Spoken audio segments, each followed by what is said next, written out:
నీ ఫ్రెండ్స్ నిన్ను ఇగ్నోర్ చేస్తున్నారా? నీ ఫ్యామిలీ కూడా నిన్ను అర్థం చేసుకోవడం లేదా? ఇది దవిదు కథ. అతను పెద్దగా కనిపించలేదు, స్ట్రాంగ్ కాదు, పాపులర్ కాదు. తన అన్నలందరూ వారియర్స్.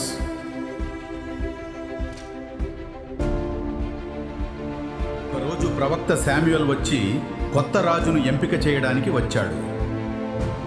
వాళ్ళు కాదు అన్నాడు. చివరికి డేవిడ్ని పిలిచారు. అతన్ని చూసి ఎవ్వరూ ఎక్స్పెక్ట్ చేయలేదు. కానీ దేవుడు చెప్పాడు, ఇతనేట. అతడే జాయింట్ గొలయాత్ను ఓడించాడు. ప్రపంచం నీ అపియరెన్స్ చూస్తుంది, దేవుడు నీ హార్ట్ చూస్తాడు. నీ లైఫ్ స్మాల్ అనిపిస్తుందా? దేవుడు నిన్ను పెద్ద పనికి రెడీ చేస్తున్నాడు. Comment amen. ఆమేన్.